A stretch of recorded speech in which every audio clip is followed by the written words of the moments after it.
success as a Brazilian toy manufacturer led Oded Grajew to launch a nationwide campaign to end child labor. He has since become one of the world's leading advocates for corporate social responsibility and a champion of people's ability to create change. We must not forget that power today is concentrated in governments and a great deal in businesses. Now, governments and businesses depend on people. In 2001, Grajew founded the World Social Forum, an annual gathering of more than 150,000 of the world's leading citizen groups who work together to address some of the world's most pressing issues. The World Social Forum is not just an event, an occurrence, nor is it an organization. It is a process. It is a process of forming ideas of another society, another world. In this program, he describes how the World Social Forum has grown and generated hundreds more gatherings worldwide, each expanding this powerful new model for social action. He offers his experience on how to stimulate systemic change in the way we live, work, and govern.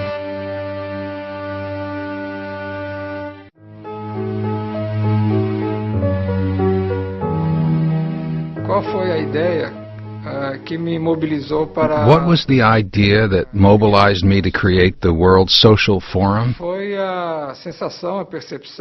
It was the feeling, the perception, that globalization was being done inadequately. I remember that at the time of the World Social Forum event, of the first one in Porto Alegre, there was a debate via satellite with some members that took part in the World Social Forum and others of the World Economic Forum. And I asked a few questions about some issues, about, for example, economic issues.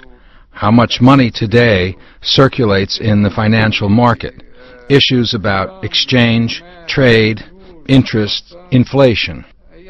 And the people from the World Economic Forum could answer all these questions. But when I asked about how many children die each day from hunger, how many unemployed there were, how many people below the poverty line, facts about environmental degradation, facts about issues such as women's rights, indigenous issues. No one from the World Economic Forum had any of these answers. The world was seen as a great market, and people were seen merely as producers or consumers of products and services. And we needed to look at, and the world must see, the state the world is in, and think of another globalization. And the idea of creating the World Social Forum is for another globalization to happen. Not the globalization of war, but the globalization of peace. Not the globalization of conflicts and environmental degradation, but of sustainable development and solidarity. That is why the World Social Forum was created.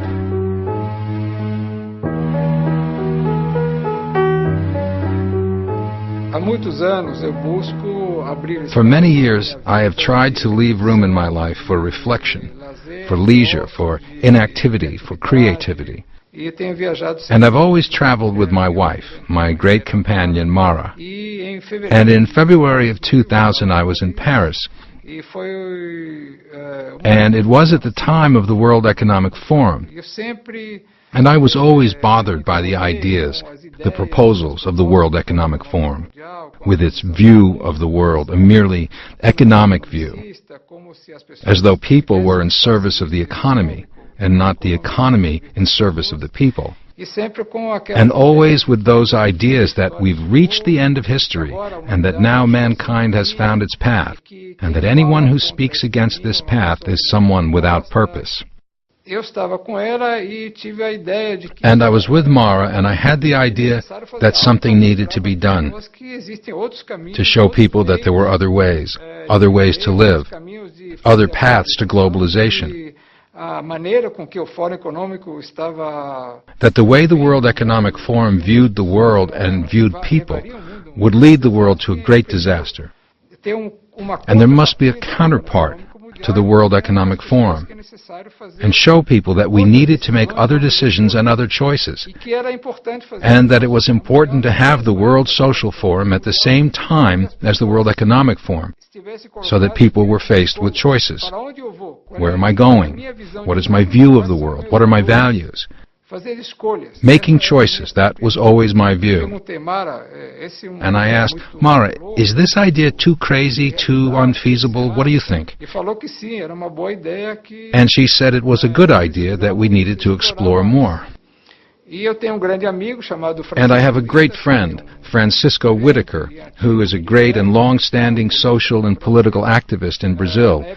At the time of the dictatorship, he had to seek refuge in France. He was in France at that time with his wife. Chico, I said to him, what do you think of this idea? And he liked it a lot.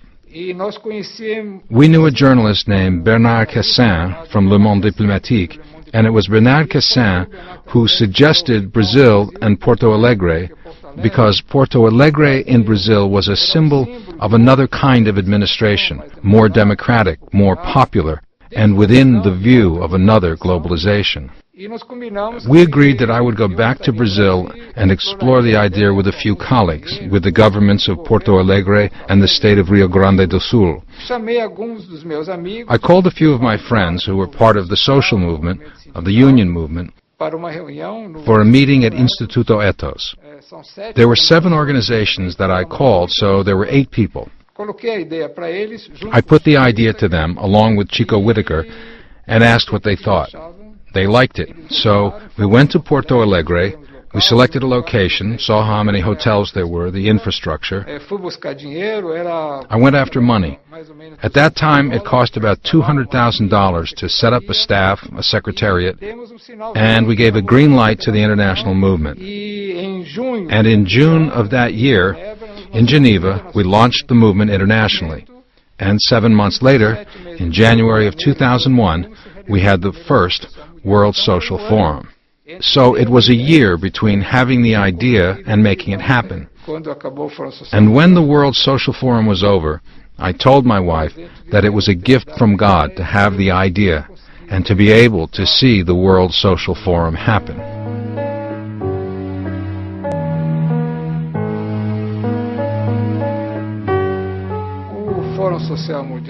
The World Social Forum has a great motto, another world is possible. So those who are satisfied and content with the world today and think we're on a good path have no place in the World Social Forum. The World Social Forum gathers those who are not satisfied with what is happening, who believe in the scientists that tell us we're destroying the planet and that mankind is in serious risk, who believe research that shows that each day the distance between rich and poor increases, that the risk of war and conflict is even greater, and that we must have another world. That other world is possible, a world where solidarity replaces competition, where sustainable development is opposed to the wild and predatory development that exists today, where we must have development that preserves the environment, where we need to increase democracy in the world and in world governance, where we must have processes that lead to peace and not to conflict and war, to tolerance and to diversity. They are 2 completely different worldviews between the worldview that was expressed not just by the World Economic Forum, but by several organizations of society, and the view held by the World Social Forum of another globalization. And the World Social Forum is not just an event, an occurrence, nor is it an organization. It is a process.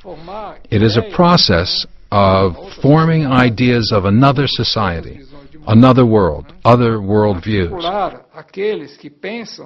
to give voice to those who think in this way, to promote actions that can transform society into a just and sustainable society. This is the process. What is the basis and belief in this process?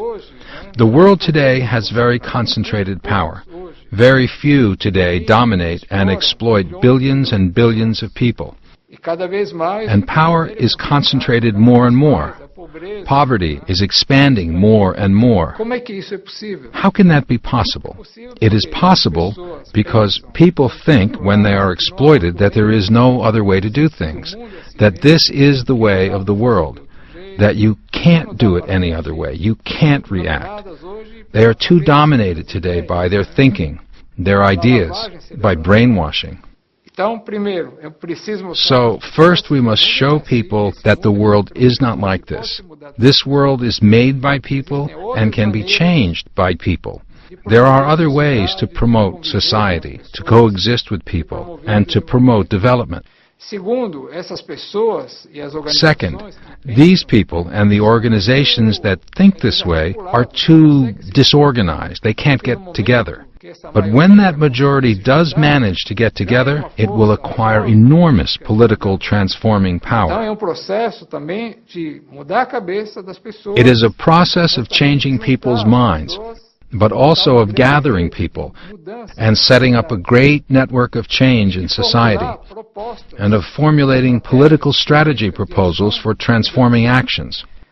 This will only happen when that process is in each city, in each country, in each community. It is a process that is shaping. It is a process without command or chief or president. No one speaks for the World Social Forum. It is a process that harmonizes relationships and which is promoted by everyone, and together with everyone, within a space that is offered by the World Social Forum. The World Social Forum opens up room for things to be able to happen. So the process is innovative, because it is not a top-down process. Rather, it is a process that gathers everyone around another world vision.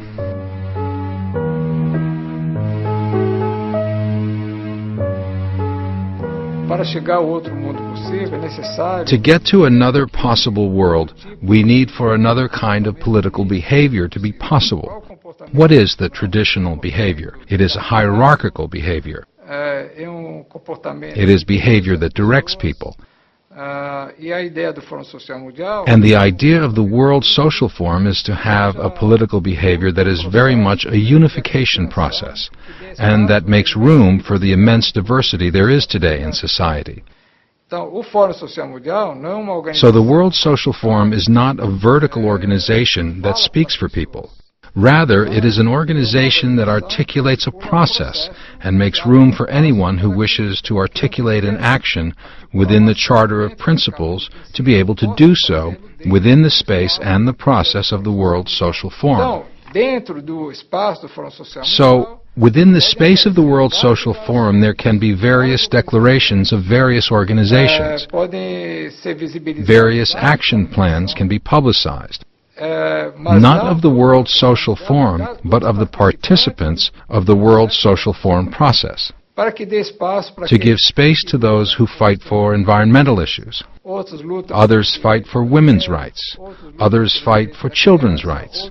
Others fight for fair and responsible trade. No one will be able to say that they did not have space and opportunity in the World Social Forum, because one of the values of the World Social Forum process is valuing diversity.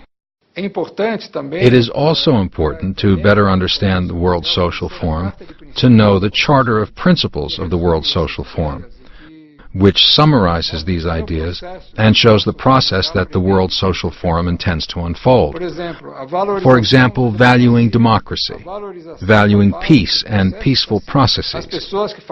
People who are part of the World Social Forum, various organizations, protest and protested, for example, against war in Iraq. Not because they think Saddam Hussein is a nice person,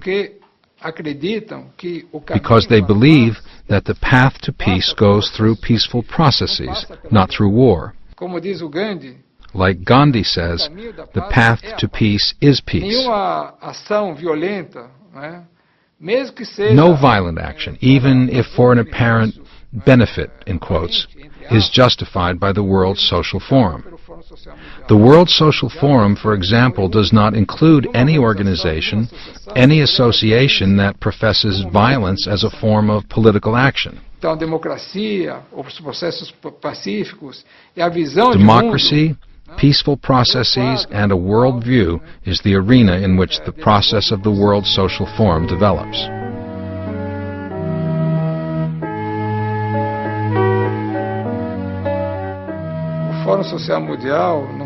The World Social Forum has no president, no directors, no command.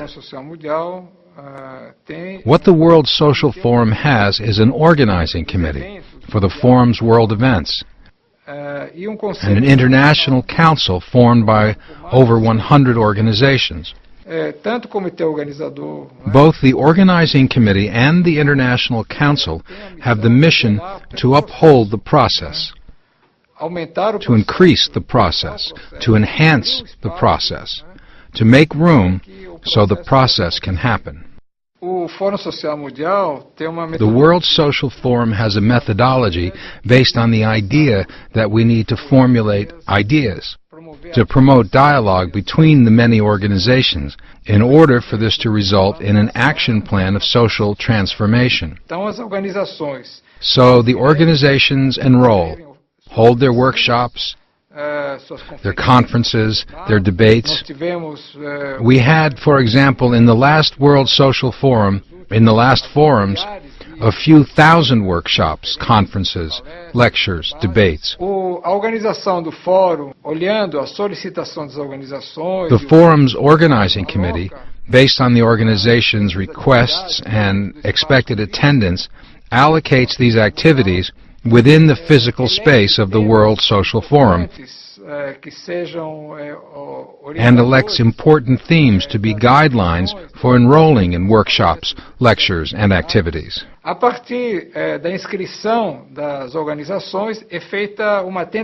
the organization's enrollment, there is an attempt to connect activities that propose very close themes, similar or equal, so that they can develop joint activities. So, for example, if 10 organizations propose the theme of water, for instance, to be discussed, they are placed in contact with each other, so they can attempt to have a joint activity, which increases the richness and strength of that activity. From this attempt, we finally get to the forum's final program. In this final program, there is an open slot at the end of each day for no specific activity, but for meetings and dialogue. Many entities and organizations and people that are in the forum have never met, and they need the opportunity to meet each other, to talk, to promote future partnerships, to find out what each one is doing, to exchange experiences.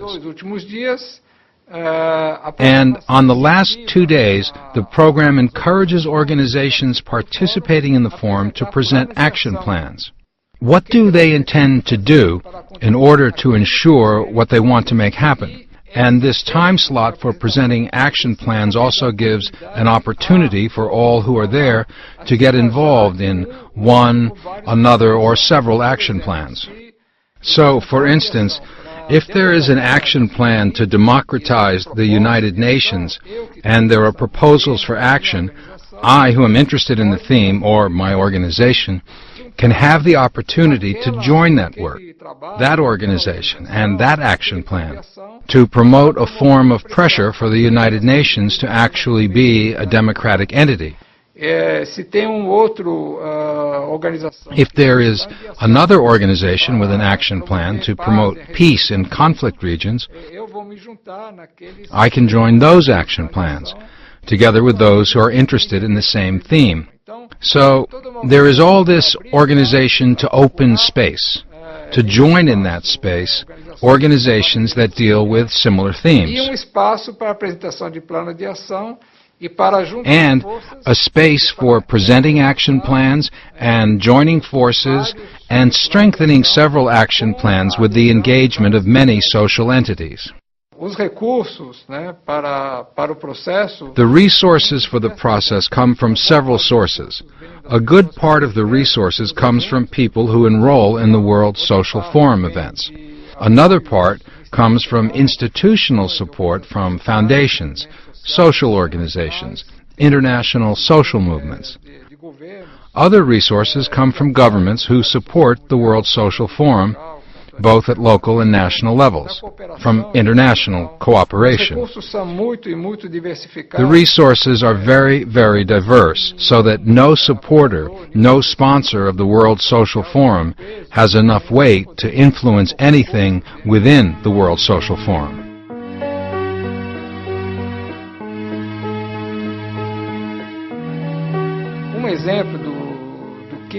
One example of the World Social Forum process, which is informing, diagnosing, formulating proposals, and acting, is the issue of world governance. The United Nations was created after the Second World War to promote human rights and peace in the world.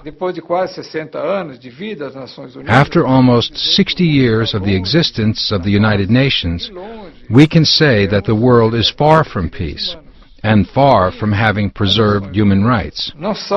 And the United Nations is not an example of democracy in its workings. Few people know, for example, how the United Nations Secretary General is selected. He is selected by the Security Council, where there are 5 countries that for the past 60 years have veto rights. So if the United States, France, England, China, or Russia don't like or don't want the United Nations to have a given initiative, any one of them individually, even if all other countries in the world wish to do otherwise, any one of these countries can block any action. So few people know about this in the world, and the World Social Forum must disclose it. Beyond that, what is the proposal for more democratic world governance? Several proposals are put forward then as to what kind of political action for pressure on the United Nations must be exerted for world governance to be democratic governance. These are the kinds of challenges placed not just before the World Social Forum, I think today for all mankind.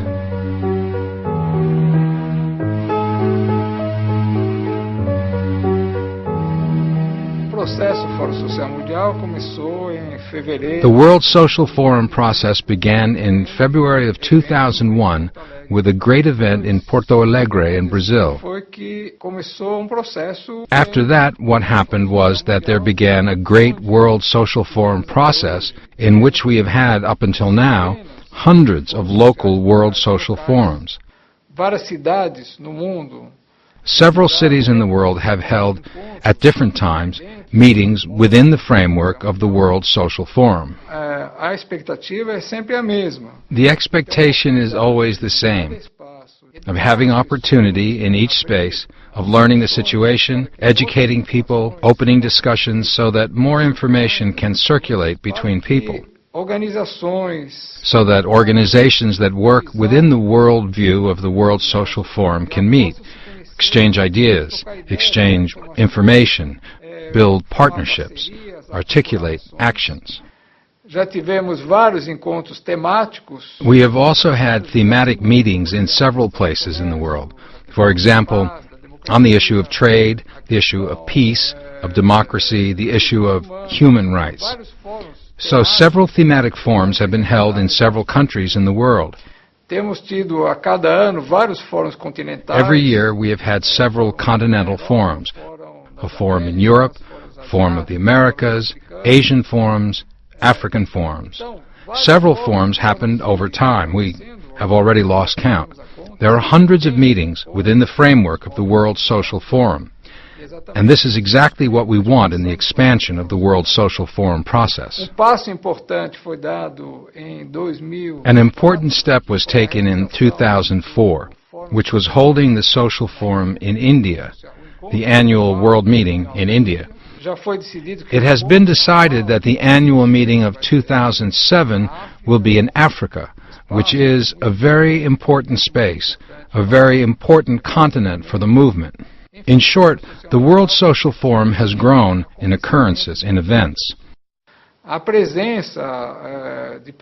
presence of people and organizations in the World Social Forum, in the annual events, is an important fact, although not a decisive fact,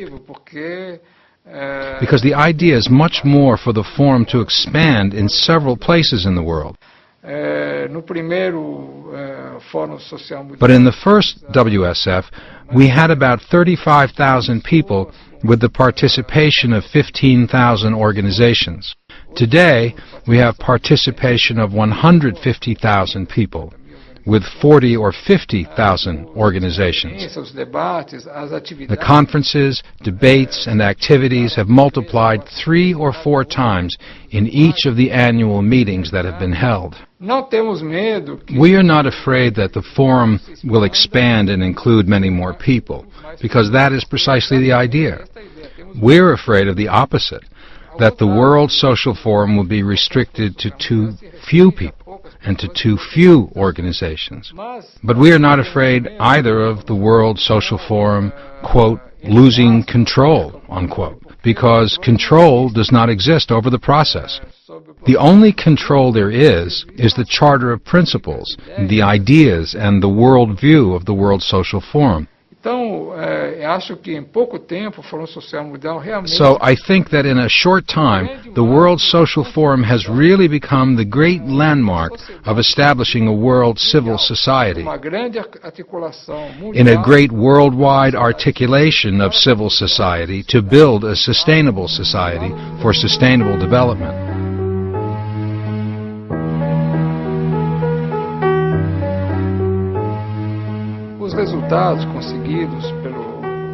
The results achieved by the World Social Forum process are countless. One example is the very change in the World Economic Forum agenda. The World Economic Forum never talked about social issues, environmental issues.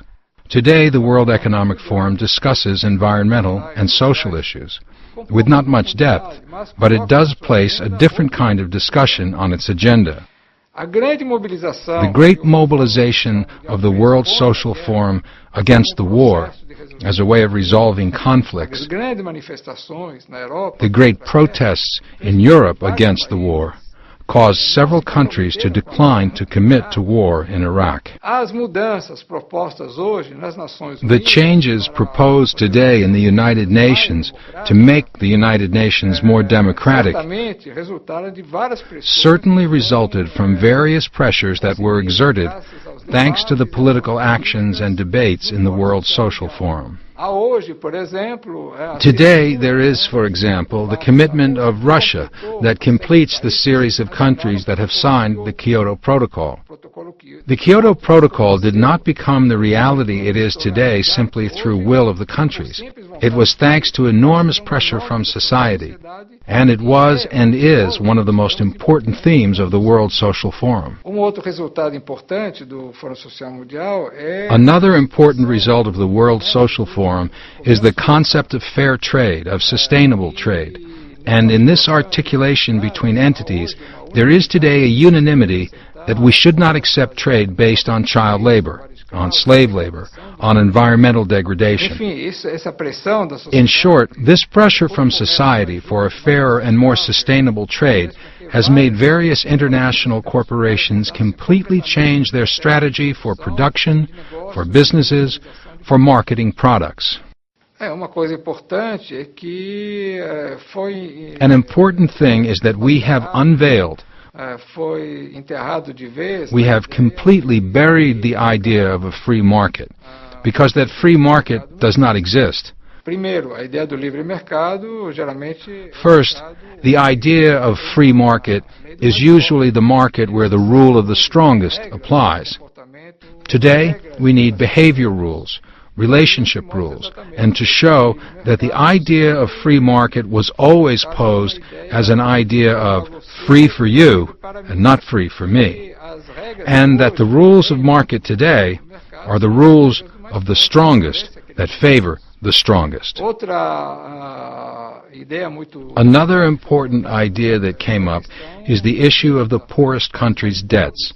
And several efforts are being made today to alleviate those debts, which entirely prevent, if these debts remain, any kind of development in the poor countries. So the idea of debt and the global action against the debts of poor countries was one of the actions, in fact, originated by several organizations that are in the World Social Forum, and that has gained strength thanks to the articulation of various entities that address that issue. These are some of the results, among various that have been achieved, through the processes initiated at the World Social Forum.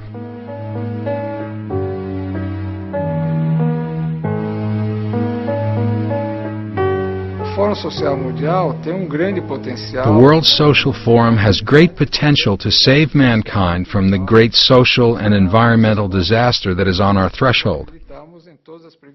If we believe all the forecasts from scientists, universities, the United Nations, and social organizations, we can indeed move towards sustainable development, to a world of peace, solidarity, and environmental preservation. This is the most optimistic outlook. Often, human beings, people, organizations, and countries act after great disasters. After the disaster, we begin to think, well, let's change our lives. Many people in hospitals decide to quit smoking.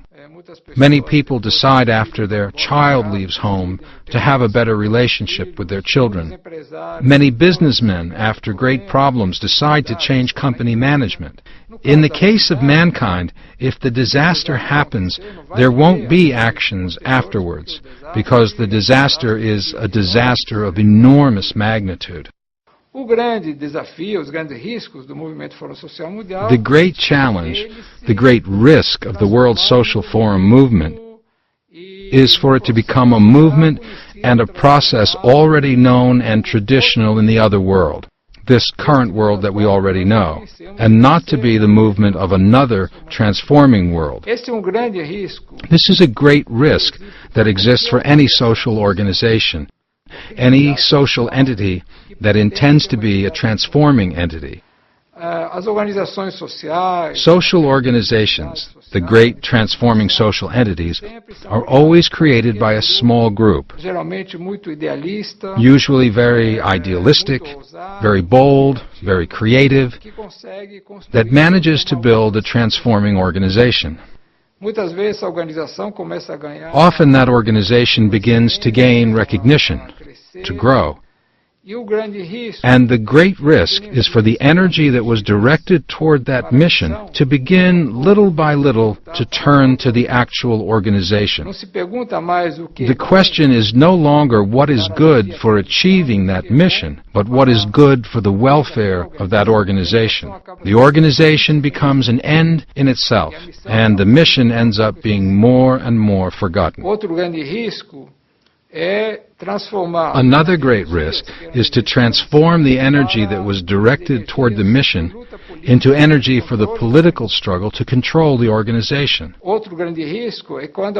Another great risk is when the organization grows and is acknowledged. Doors begin to open. There is more space and recognition, which makes the organization become more and more conservative, more like the establishment, because it doesn't want to lose its recognition. It loses courage, avoids conflict, does not want to displease anyone, and ends up being more a conservative than a transforming organization. They are risks that involve not only the World Social Forum, but, I think, any social organization that has the idea and the mission to be transforming and improve the world.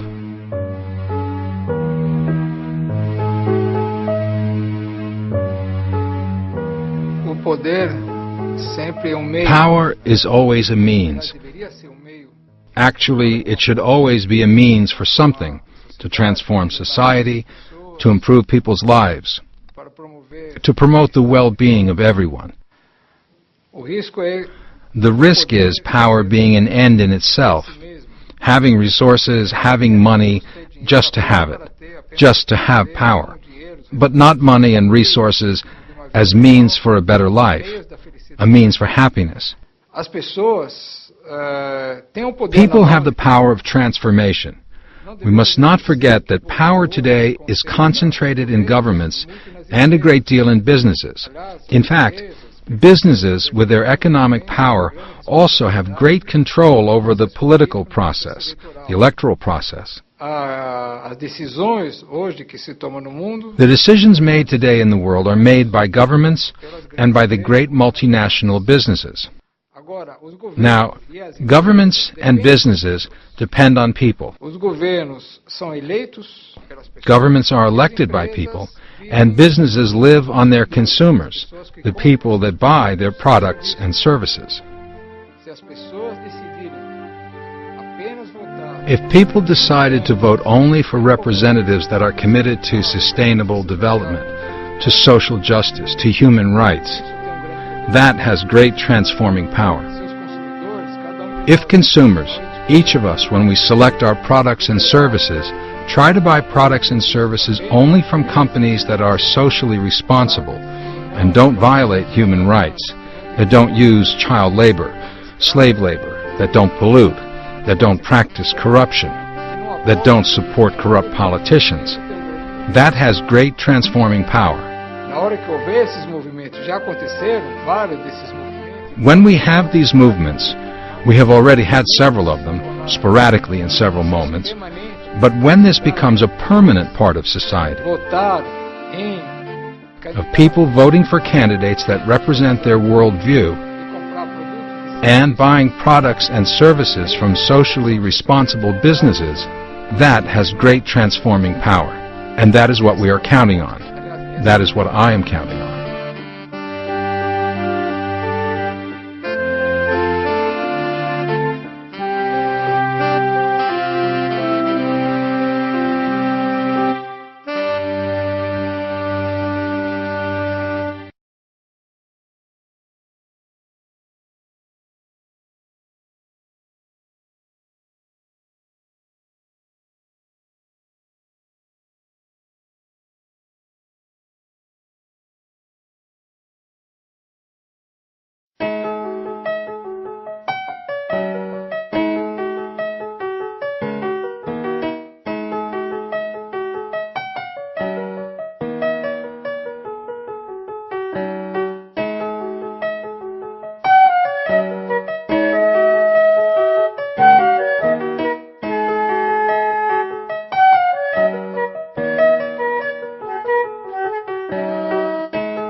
Oded Grajew evolved from young toy manufacturer to Brazil's leading advocate for corporate social responsibility. The business sector is the most powerful sector in society.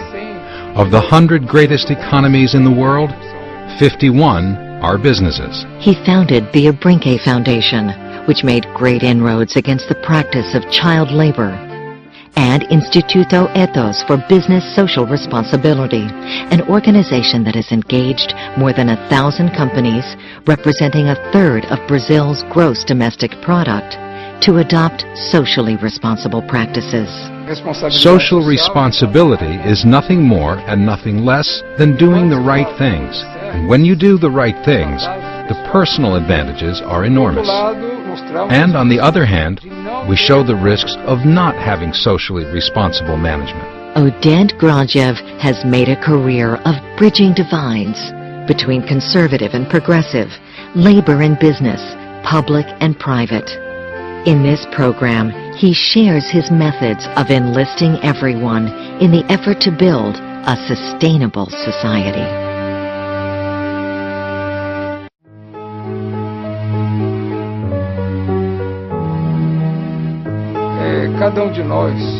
Each one of us as a consumer can change the world, because it is consumers who support businesses, and it is businesses that have great power and great responsibility for the world we have today and for the world we'll have tomorrow. When consumers decide to buy products and services only from businesses that are socially responsible, we can change the world. There are many cases that show that when consumers decide to boycott a company because the company uses child labor, because it harms the environment, because it is involved in corruption, these consumers can change the companies. Here in Brazil, we set up a program called the Child Friendly Business Program. These are companies that don't use child labor, including throughout their chain of production. We had a great campaign for consumers, telling consumers, when buying products and services, buy them from companies that treat children well. Buy from child-friendly businesses. Thousands of businesses became engaged in the Child-Friendly Business Program, using the Child-Friendly Business Seal, because they felt a favorable consumer reaction to these businesses.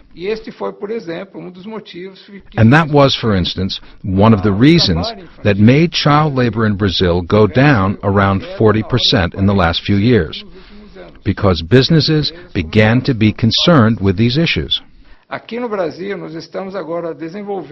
Here in Brazil, we are now developing tools for consumers to perceive which are the most socially responsible businesses. Because research indicates that approximately 80% of consumers want to favor socially responsible companies, but only 15% of consumers act upon it. And what the research shows is that consumers want to have tools. They want something that can allow them, when buying products and services, to choose between socially responsible companies and companies that are not socially responsible. So in order for their will to be consistent with their actions, we will launch a series of information tools for consumers to have more information at hand to choose companies according to their degree of social responsibility.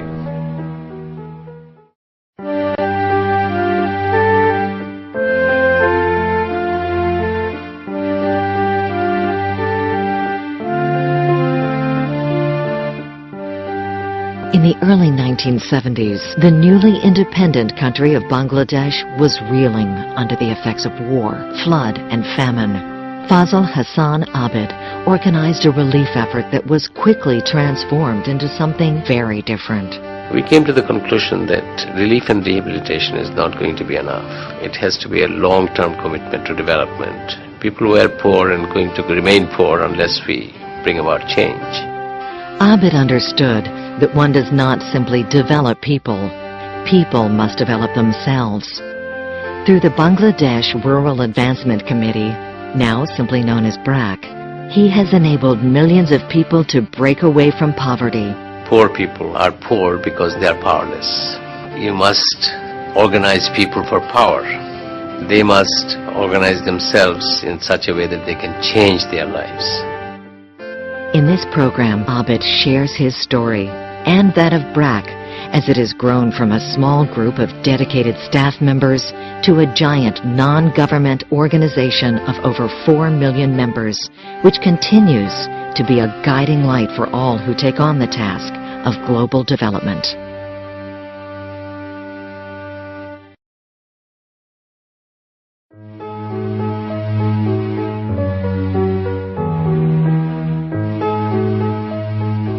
At that time, there was a Brazilian educator named Paulo Freire, whose book, The Pedagogy of the Oppressed, was published in 1973. And I think early in 73, I read that book. His thesis was that the poor people are poor because they are powerless. You must organize people for power. They must organize themselves in such a way. They must understand the dynamics of their communities in such a way that they can change their lives. So that book sort of provided a theoretical framework for us to try and develop people for power.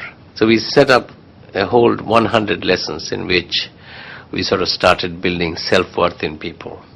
And through that process, you build self-confidence that they can change their condition and they don't have to live in poverty and degradation forever. We go into a village, a field worker, we call him a program organizer. He goes into a village and organizes maybe half a dozen people, maybe 15 or 16 people, and say that you form a group and then you bring in more people till you are about 30 to 40, and then a village group is in existence. And then once we have got this 40 people in a village organization, we call them, then we start other programs like saving starts even before the group is complete. But once the group is complete, then of course we'll provide credit. We'll also provide some training programs like legal education so that they understand their rights and obligations. In each village we have 1, 2 or 3 groups of 40 women. So about 10 groups to 1 PO. In an average area office, I think we have got about 20 POs. The 20 POs will look after about 200 groups. 200 multiplied by 40. It could be as many as about 8,000. So area office will cover about 7,000 to 8,000 group members. So you replicate throughout the country and you have 4.5 million groups.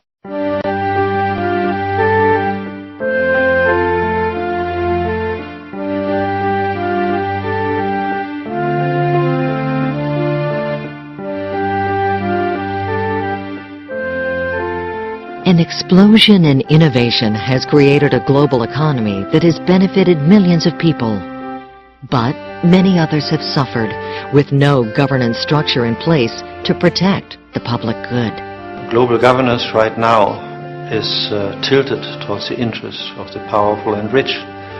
And therefore a way has to be found to give a voice to the billions and billions of people who live without proper resources. Peter Eigen is the founder of Transparency International, a global organization that has successfully strengthened global governance in the area of corruption. In this program, he explains how a powerful civil society can help build an enabling environment in which global governance can flourish. It is amazing how important civil society organizations have been in the changes which occurred in the world during the last 15-20 years. He describes how members of civil society can work together and in partnership with the business community, governments, and academia to create a better world for everyone.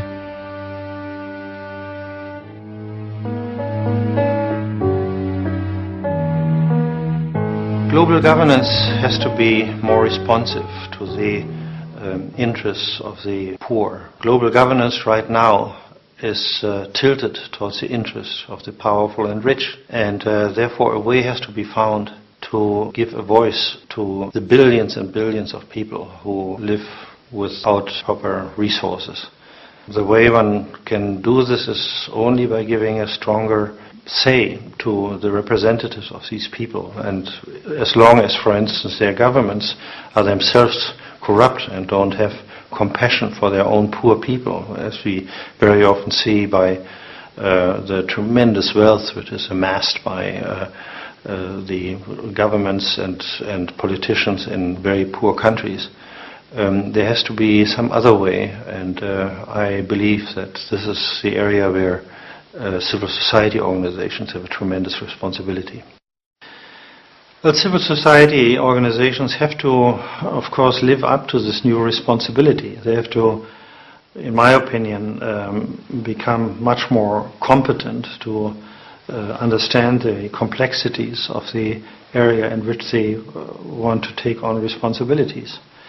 This is why, for instance, I believe strongly our universities have to help to train and educate more leaders for civil society, and research and so on has to focus more on the questions which are posed by civil society. But civil society leaders themselves have to be much more open to interact and formulate questions, for instance, to academia to get their support.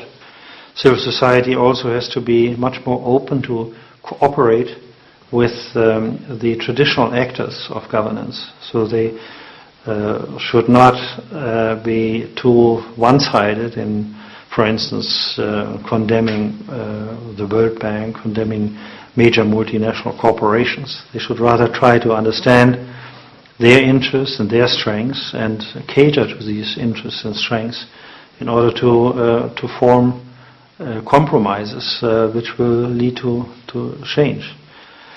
Civil society organizations, of course, have to also work on their own integrity and their own transparency. They have to work on their own decision-making processes, which have to be participatory and have to be open. So in a way, civil society organizations, in the final analysis, have to stand the competition which they have for ideas and for interests, and have to make it in a market of good ideas. I mean, this is eventually the source of their legitimacy. And in that sense, basically it's the rule of the market which also decides whether a certain civil society organization with its particular ideas and its approaches will have impact or not.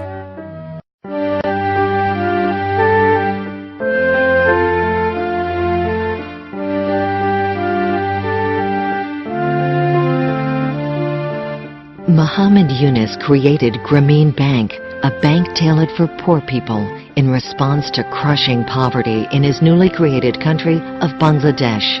Poverty is not caused by the poor people. Poverty is caused by the system we built. Poverty is caused by the policies that we pursue. Grameen Bank has made a significant contribution to reducing poverty in Bangladesh. Since Grameen's creation in the 1970s, life expectancy has risen more than 20 years.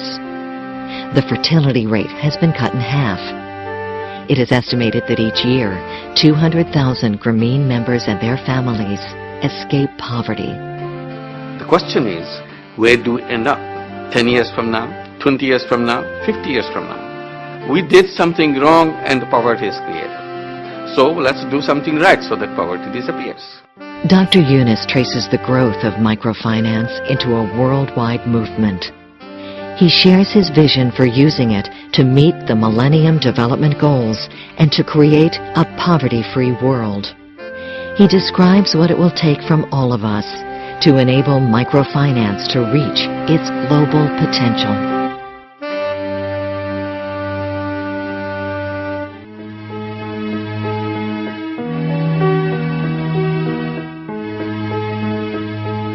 To me, poor people are like a bonsai. Like the bonsai tree, little tree.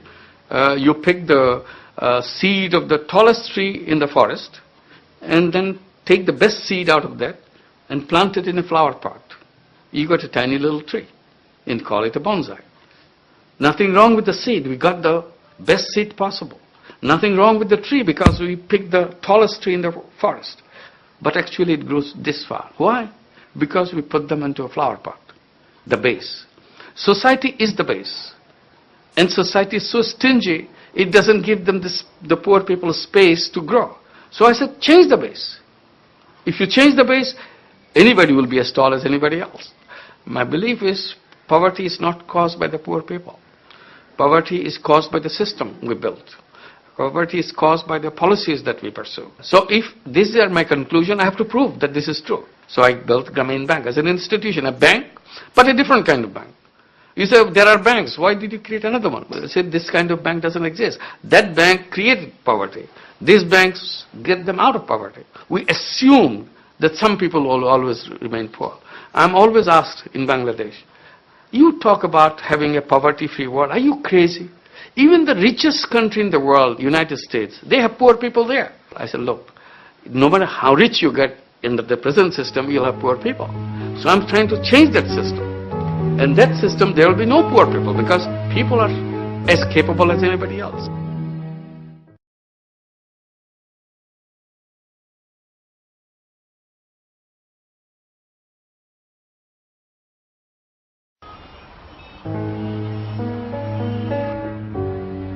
Is a better world possible?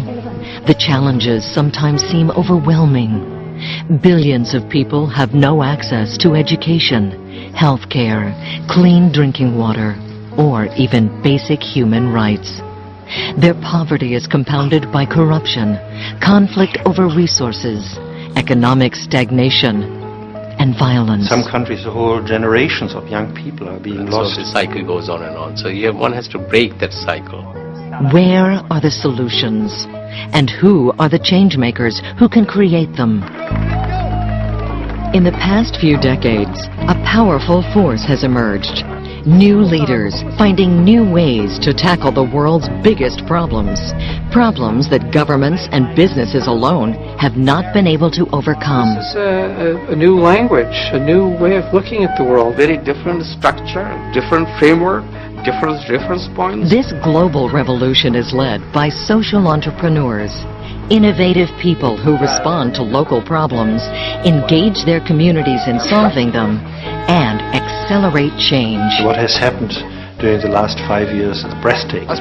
People have the power of transformation. This series is an opportunity to learn from the most extraordinary social entrepreneurs, people whose visionary ideas and persistence have enabled millions to transform their own lives.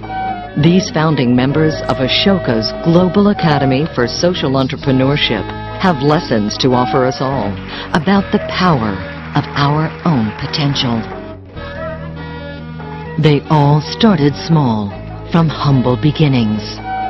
You are invited to share their journeys, learn their insights, and about the tools they use to produce change. We have a window of opportunity of a couple of It's years. the chance that we have to think The ahead. companies that get this are going to have a huge competitive advantage. Whether you're in business, the media, government, universities, or the social sector, this series will expose you to a new way of thinking and working that will stretch your own beliefs about what's possible and how you can achieve it.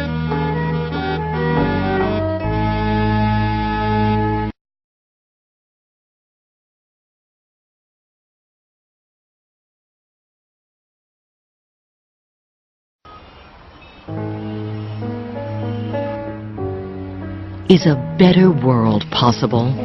The challenges sometimes seem overwhelming. Billions of people have no access to education, health care, clean drinking water, or even basic human rights. Their poverty is compounded by corruption, conflict over resources, economic stagnation, and violence. Some countries, whole generations of young people are being So lost. the cycle goes on and on. So one has to break that cycle. Where are the solutions? And who are the change makers who can create them? In the past few decades, a powerful force has emerged. New leaders finding new ways to tackle the world's biggest problems. Problems that governments and businesses alone have not been able to overcome. It's a new language, a new way of looking at the world. Very different structure, different framework, different reference points. This global revolution is led by social entrepreneurs, innovative people who respond to local problems, engage their communities in solving them, and accelerate change. What has happened during the last 5 years is breathtaking. People have the power of transformation. This series is an opportunity to learn from the most extraordinary social entrepreneurs, people whose visionary ideas and persistence have enabled millions to transform their own lives. These founding members of Ashoka's Global Academy for Social Entrepreneurship have lessons to offer us all about the power of our own potential. They all started small, from humble beginnings. You are invited to share their journeys, learn their insights, and about the tools they use to produce change. We have a window of opportunity of a couple of It's years. the chance that we have to think The ahead. companies that get this are going to have a huge competitive advantage. Whether you're in business, the media, government, universities, or the social sector, this series will expose you to a new way of thinking and working that will stretch your own beliefs about what's possible and how you can achieve it.